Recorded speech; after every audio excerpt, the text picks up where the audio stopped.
Alrighty, Jeff. Good to see you, man.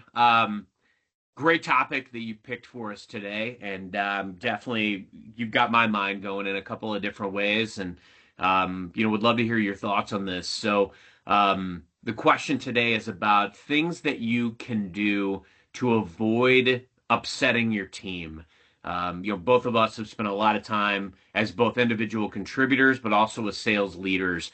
And it's critical from a leadership perspective that oftentimes you're trying to look at it from the lens of being the leader that you would have wanted to have or that you would want to have in their shoes.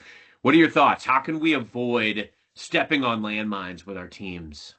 Yeah, it's a great topic. There's like a million of these, honestly. I mean, you think about, I wrote a blog recently about the best ways to engender trust with your sales team. And really, it's the inverse of everything in that blog that would be, the things that kind of set them off. But I mean, first and foremost, look, like a lot of salespeople, let's face it, are, I wouldn't say coin operated, but they care a lot. They care about making money. They want to have clear expectations about how they're going to make money, and so anytime you are maybe changing those expectations, adjusting their quotas without necessarily giving them anything in return or not really explaining the rationale, giving them quotas, well after the quarter started, or giving them goals, that change very frequently in terms of what you want them to be focusing on, that can frustrate them. That they feel like, hey, I just spent 3 months doing this, and now this next quarter you want me to do the other thing. How do I let the fruits bear out of what I was working on the last quarter? So that can be really frustrating. Anything that really ties to money, I think, and that can be indirectly, right? It can be about where they focus their time. It can be about the way their quotas are set, or the amount of territory that they're given, or setting an expectation about what that will look like, and then having it change. I also think like who they report to is really important.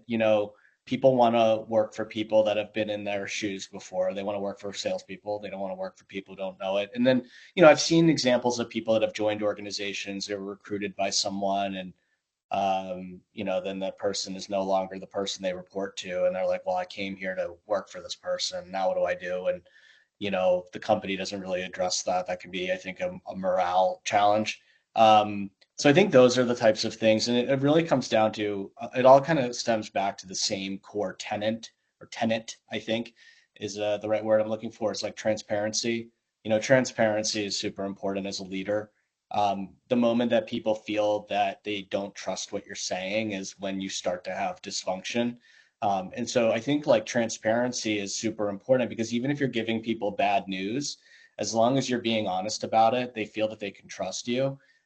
And that will just pay dividends in the long run. But when you kind of tell them something and frankly, for lack of a better word, kind of gaslight them on what's going on, eventually they kind of figure it out. And then they start to feel, I think, maybe infantilized a little bit. They Yeah. can't be trusted with bad news, or the tough information that you want to share with them. And so I think that that's kind of like the big thing. And that's why, I mean, I've always tried my best to be as honest as possible with the people that I work with, through good and bad, and hope that it'll come back to me in a positive way. And I don't know if I was always like that, but I certainly, as I gotten more experience, learned that it's just best to be transparent with people. So I think transparency is super critical. Making sure that the expectations are not, messed with, and if they are, be clear on why and get some alignment around that. I think that's something that's just super super important as a leader. I know you had some other ones too that were really good, and I think yours are more to do with you know treating people with a level of respect to do their job, right? I'd love to hear a little bit more about that. I don't know, Jeff. Yours were so good. I don't even know if I need to go today, but we'll give it a shot. Um, Look, people have earned the right to be in the role that they're in. And, why on earth would we hire somebody just to pick apart everything that they do or micromanage? I've never understood. I think it's critical that, when you've got somebody that's in the role, you let them find their way of doing it. It's not going to be the same as yours. It's not going to be the same as, some blueprint out there. People have to find their own way of achieving, the role and executing day to day. Now, don't get me wrong. If the outcomes and the results are not there, we absolutely have to come together and collaborate around a better process. But, I don't ever want to, like have daily pipeline reviews or deal reviews or, like I've got people on my team that call those colonoscopies. I don't want to go in and, be asking somebody about a deal when they've updated their CRM and their notes are right there about the updates on the deal. Like do the due diligence as a manager to like take that extra step to see if things have been updated. Because otherwise you're nullifying the importance of doing those things on a day-to-day basis, updating your CRM. Use the tools at your disposal. Yeah, when I think about some of these other things, you hit the nail on the head. Transparency is key. I think back on some of the toxic cultures that I've been in, and they didn't need to be toxic. In fact, I remember years ago working in an environment where there was a lot of transparency coming from leadership. They were getting you the peeks behind the curtains and the covers of, hey, these are the margins that we're making, and this is the amount that we need to make to be profitable. And so you knew, like you felt like you were a part of something, but then they ended up taking that all away. And then they ended up just like coming down on you. And I think because they got greedy, they wanted to make more and more and more money. They didn't want you to see what was there. They wanted to up the numbers without any type of reason. And, that's when the respect comes out of the equation. And then there were expectations that were unrealistic, being always on, being always available. I remember leaving this culture when it was they expected you to be on 7 days a week. If you didn't respond to the internal chat within 20 minutes, these guys were blowing up your cell phone. Who wants to work like that? And so, giving people the respect as human beings, it's sad that I have to actually say that, but apparently I do for some of the cultures that are out there. The other things that I think are really important is, when you give feedback, like why do we do surveys of our teams, right? We do Right. surveys because we say we want to get their feedback and we want to leverage that feedback to make it a better environment. Don't do surveys and don't get feedback from people and have no intention of acting on it. I take those things very seriously. In fact, on all of my teams, I've always had at least a spokesperson or multiple spokespeople to kind of stay at the pulse of what's happening, like what matters for these folks. And then they can either, whether they want to meet anonymously, and this is what I love, is like when they have these players only conversations and then they can connect. And then they've got one spokesperson who has no qualms about giving me the tough feedback. And sometimes it's stuff about me and my, communication. I've had people that have told me in the past, like I sent too many messages to them about stuff. So I cut back. I turned it into like a digest. And, I'd cut back and maybe send like one digest at the end of the day instead of like stuff to interrupt the middle of their day.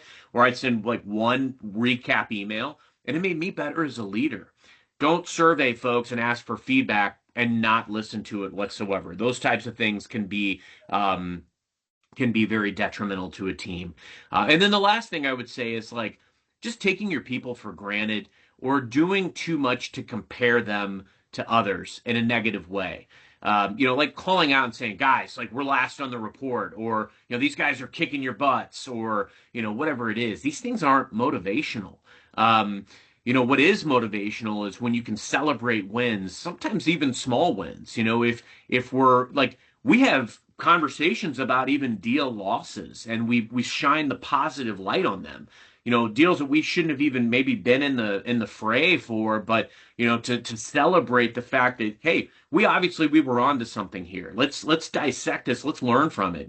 What could we have done differently? What blind spots did we have that we can kind of take into the next gig and the next project and do better? But like, great work. Like, you guys did phenomenal getting from here to here. You did this, you did this, you did this.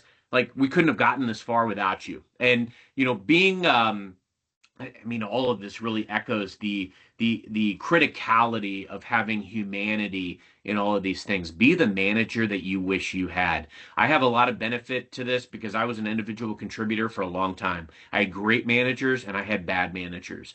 And to be able to say, like, I try to be the manager every day that I wish I had, and that I was glad I had. Ones that, are transparent about how to optimize your career, how to optimize your paycheck, how to optimize your process. And I've learned a ton, but I also don't expect my team to do it exactly the way I did it or would do it if I was in their shoes.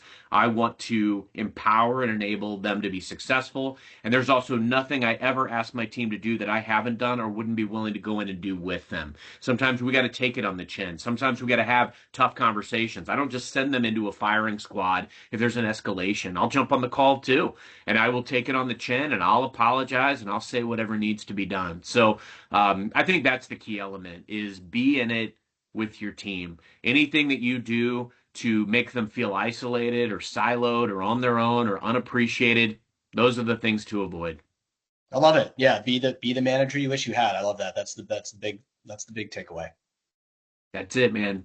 Great topic, Jeff. Thank you. Always good to see you, my friend, and we'll see you next time. Thanks, Carson.